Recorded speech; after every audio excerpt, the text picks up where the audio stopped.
Hello, আসসালামু আলাইকুম guys. কেমন আছেন সবাই? আশা করি সবাই অনেক অনেক ভালো আছেন। আমিও ভালো আছি। কারণ আজকে আমি আপনাদেরকে দেখাবো মাংসের টিকিয়া কিভাবে বানাতে হয়। তো প্রথমে অনেকগুলো মাংস আমি মানে কুচি কুচি করে কেটে নিয়ে প্রেসার কুকারে সিদ্ধ করে ব্লেন্ড করে নিয়েছি। এখন ব্লেন্ড করার পরে যে উপকরণ লাগবে সেটা হচ্ছে গোলমরিচ, পেঁয়াজ কুচি, ডিম, পুদিনা পাতা, কাঁচামরিচ, এগুলো আর কি। এখন আপু বলল যে এই শিল্পাটা আরেকটু বাটলে নাকি টেস্টি হয়, মানে গ্রামের ঐতিহ্য আর কি। তো যাই হোক, আপু শিল্পাটা বেটে নিল। এখন আমি একটা ডিম দিয়ে দিচ্ছি এর মধ্যে। ডিম দিয়ে সুন্দরভাবে মিক্সড করে নিতে হবে যেন সবগুলো মাংসের সাথে ডিমটা ভালোভাবে মেখে যায়। এই জন্য সুন্দর করে ভালোভাবে মাখিয়ে নিচ্ছে আপু। আর হচ্ছে একটা ডিম দিলে তো হবে না, কারণ এখানে অনেকগুলো মাংসের পরিমাণ অনেক বেশি, সেজন্য আমি আরেকটা ডিম দিয়ে নিচ্ছি এবং আগের মতোই হচ্ছে খুব সুন্দরভাবে মাখিয়ে নিতে হবে যেন ডিম এক পাশে না থাকে বা মাংস এক পাশে না থাকে, যেন সবগুলো উপকরণ একসাথে মেখে যায় আর কি। তো যাই হোক, এখন টেস্টিং হওয়ার জন্য আমি একটু লেবু চিপিয়ে দিচ্ছি। লেবু চিপে দিলে টিকিয়া নাকি অনেক মজা হয় আপু বলল। তো আমি একটু লেবু চিপে দিলাম এর ভিতরে। এবার আবার আগের মতো মাখিয়ে নিতে হবে যেন লেবুর রস সব জায়গায় সমানভাবে লেগে যায়।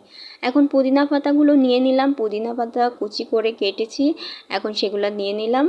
নেওয়ার পরে সেগুলো মিক্সড করেছি। এখন দিব কাঁচামরিচ। এই যে আপু কাঁচামরিচগুলো দিয়ে নিল। কাঁচামরিচ বাকিগুলো আছে, এগুলো দিয়ে দেব।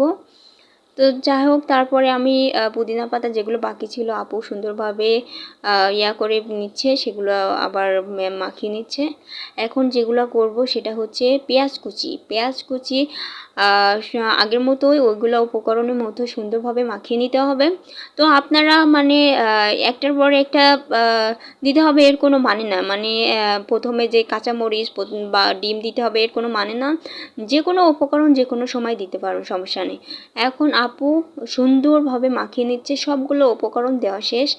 এখন অনেকক্ষণ ধরে মাখাতে হবে যেন প্রতিটা উপকরণ খুব সুন্দরভাবে মেখে যায়, সবগুলো উপকরণ অ্যাডজাস্ট হয়ে যায়।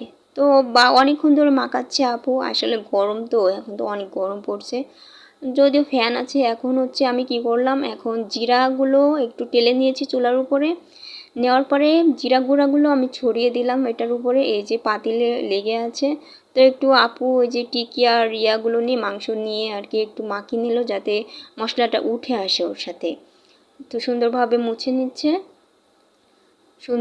মুছে নেওয়ার পরে আবার মাখিয়ে নিয়েছে। মাখিয়ে নেওয়ার পরে এখন কি করছে, এখন গোল গোল করে কিভাবে টিকিয়া বানাতে হয় দেখুন দর্শক। আর আপনার অবশ্যই আমার চ্যানেলটি সাবস্ক্রাইব করবেন, ওকে।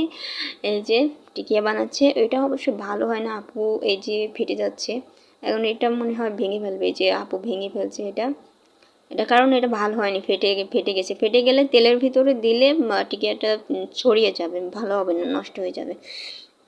তো যাই হোক, এখন আবার সুন্দর করে বানাচ্ছে। এই যে বানানো শেষ। আর এটা বানানোর আগে যেখানে রাখবেন অবশ্যই কুলা বা যে কোনো প্লেট ইউজ করতে পারেন, কোনো সমস্যা নাই। তো তার আগে একটু হালকাভাবে তেল মাখিয়ে নেবেন। এই যে অনেকগুলো, ও মাই গড, অনেকগুলো টিকিয়া হয়ে গেছে। অবশ্যই আমিও আপুর সাথে হেল্প করেছি, দুইজনে মিলেই বানিয়েছি। এখন বাকি আছে অল্প একটু, এইটুকু আপু বানাবে, আমি আর হাত দিব না। তো যাই হোক, অনেকগুলো টিকিয়া বানিয়েছি। এই দেখুন, এবার আমি কি করলাম, একটা পাতিলে চুলার উপর তেল দিয়েছি। পরিমাণ মতো তেল দিবেন। তেল দেওয়ার পরে একটা একটা করে যখন গরম হবে, তেল গরম হওয়ার পরে দিবেন, আগে দিবেন না। গরম হওয়ার পরে একটা একটা করে টিকিয়া ছেড়ে দিচ্ছি। ওয়াও, অনেক সুন্দর লাগছে, ও মাই গড। একটা একটা করে টিকিয়া ছেড়ে দিচ্ছি ওর ভিতরে। অনেক অনেক সুন্দর লাগছে আসলে, কি বলবো। নিজেরা বানাচ্ছি, অনেক ভালো লাগছে। টিকিয়াগুলো নিজেরা বানাচ্ছি। এখন কি করব, যেন একটার সাথে আরেকটা না লেগে যায়, সেজন্য একটু মানে করে নেব। এখন জালটা কম। ও মাই গড, হয়ে গেল, এত তাড়াতাড়ি হয়ে গেছে। নাইস নাইস, ও মাই গড, দেখে তো খেতে মন চাচ্ছে। তো যাই হোক, এখন আমরা উঠাবো এগুলা, একটার পর একটা করে উঠাচ্ছি। তো প্লেটে উঠাবো, প্লেটে সবগুলো টিকিয়া উঠাচ্ছি। ও জোস, নাইস নাইস, অনেক সুন্দর হয়েছে। দর্শক, আপনারা অবশ্যই বাসায় ট্রাই করবেন কিভাবে বানাতে হয় টিকিয়া। এই দেখুন, অবশ্যই বাসায় ট্রাই করবেন, দেখবেন হয়ে যাবে। এখন আমরা পরিবেশন করব।